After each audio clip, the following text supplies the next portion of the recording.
Tayo'y gumagapang pataas, lumalaban ng patas, ngunit ang mga abuso'y lumagpas, maipilit ang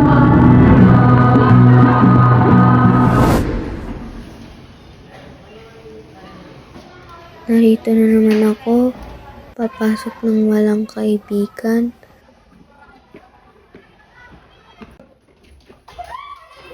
Aray ko! Parang hindi nila alam ang aking nararamdaman. Sa dami ng tao, may gusto kayang maging kaibigan ko?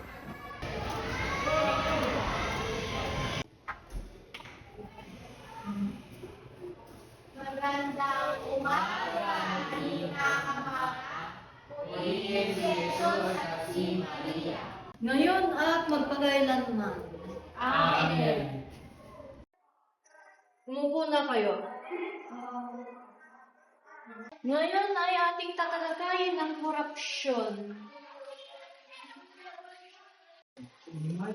sa gobyerno at lipunan. Ngayon, magsisimula na tayo sa pagtatanong. Ano ang korupsyon, Myra? Ang korupsyon ay pag-abuso sa kapangyarihan para sa sariling interes. Tama yan. Amen. Ngayon, magbigay ka naman ng halimbawa, Arvin. Pag naunang pondo, ma'am. Pwede yan. Paano naman nakikita ang maliliit na anyo ng korupsyon sa paaralan? Ma'am, tulad ng pagbebenta o pagbili ng grades o pag-favors sa mga estudyanteng malapit sa gulo. Maganda. Ngayon, bakit naman na masama kapag naging normal ang korupsyon sa ating lipunan, Melvie? Ba't ako? Parang napaplangko ako bigla. Ma'am, kapag may corruption po, ay parang walang ginagawa ang gobyerno. Tapos, nagiging normal na lang. Melvie, mali ang iyong sagot.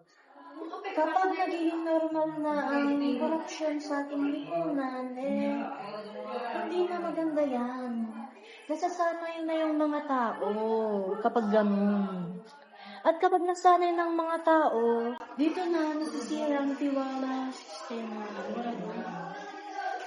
Pero huwag kang mag-alala. Normal lang ang pagkakamali. Ang importante ay natuto tayo. Tuloy na natin ang discussion, ano? Tulad ng ating napanood kagabi tungkol sa flood control projects na ang politisya ay...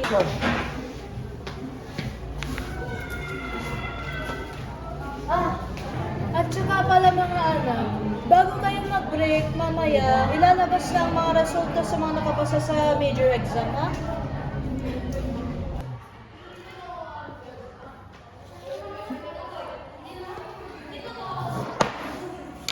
Alam mo ba, sobrang kaba ko kanina. Pero parang pasado naman tayo, di ba? Sana nga, feeling ko sapat naman yung mga effort natin. Napansin mo ba yung lesson ni ma'am kanina? Oo nga, parang nagpapalawak ng isipan. Naku, si Mel B. Oo nga, ako yung nahiya sa kanya. Nakakahiyang nangyari kanina. Kulang na kulang ang sagot ko kumpara sa mga kaklase ko.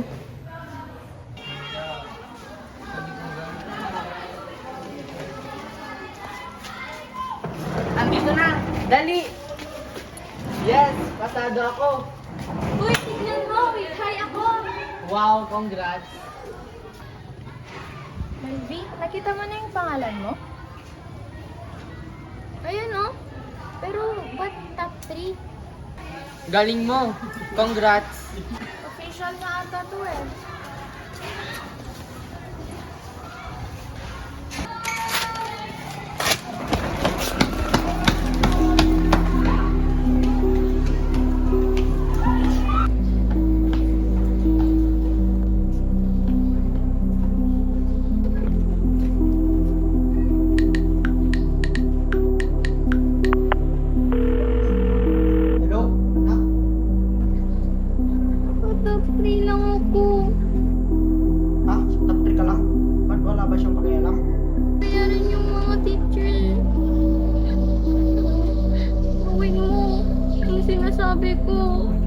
ayusin mo lahat. Hindi ito pwede. Aayusin ko to. Salamat po.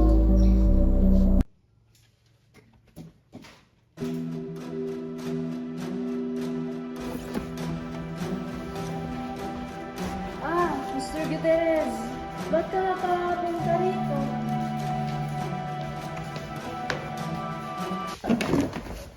Di mo ba alam na akong dahilan kung bakit nananatili pa rin ang paaralan na ito? Teka lang, ano bang problema mo sa akin? Umupo nga muna tayo. Nandito ako dahil sa ginawa mo sa anak ko. Ba't mo siya ginawang top 3 lamang? Ha? Sino? Si Melvie? Oo. Ala na ko, sir. Eh, hindi pa ni ata kaya ng over 20. Sadyang hindi na kaya. Ako ang nagpopondo sa eskwelang ito. At ang gusto ko ay makapag-aral ng mabuti ang anak ko. Inaalok ko itong pera. Gawin mong top student ang anak ko. At alam mo na ang ibang inaasahan ko.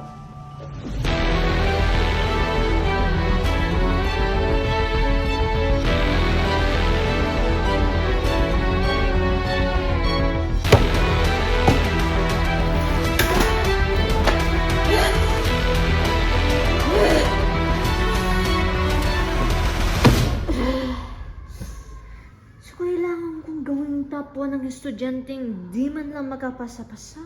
Wala pang passing grade. Ano ba yan? Sobrang makapangyarihan na yan.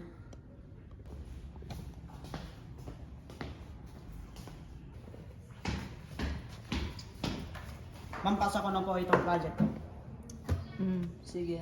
At saka nga pala, pwede bang tawagan sina Myra at Melvie? Sige po, ma. Punta ka na.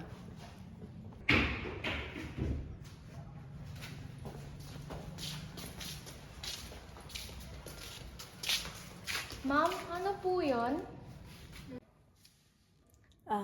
Nandyan na pala kayo. Umupo na kayo, may kukunin lang ako. Sige po, ma'am.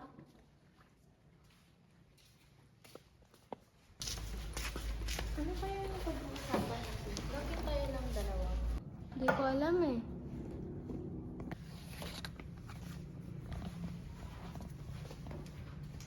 Mga anak, ako'y lubos na natutuwa sa inyong mga marka para sa scholarship. Ngunit may kaunting pagbabago. Alam kong kanina, nakita niyo na ang unang list. Pero may nangyaring error sa records. Kaya kailangan kong sabihin sa inyo na lahat kayo ay bumaba at may bagong leading top 1 at hindi na to si Myra. Ma'am, binibira mo ba kami? Ma'am, ako yung pinaka naghihirap sa klase. Ma'am, sino po ang nagpalit sa kanya, ma'am? Ikaw, Matthew. Sorry, Myra. Hindi ko inaasahan to. Okay lang. Hindi mo naman kasalanan.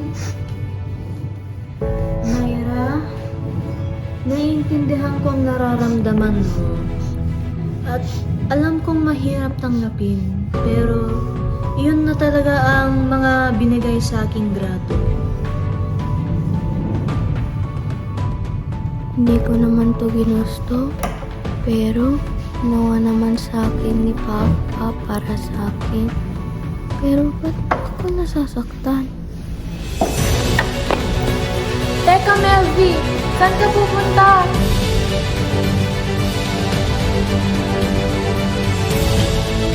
Pa!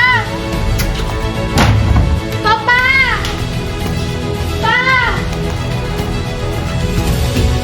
Pa! Pa! Pa! Pa! Pa! Asan ka? Bakit na? Ba't ang gulo sa school? Umiiyak si Myra. Hindi ganito yung ninanais ko. Ano? Itigil? Pagkatapos kong binayaran? Di ba yan yung gusto mo? Tapos iiyak-iyak ka? Pa, hindi ko alam iniisip ko noon. Naging makasarili ako. Hindi ako nakonsento sa sarili ko. Hindi kita pinalaki ng mahina. Dad, pero gusto kong matuto sa tamang paraan. Mananatili kang kapwa. Akala ko, tinutulungan mo akong maging mabait. Pero, tinuturuan mo naman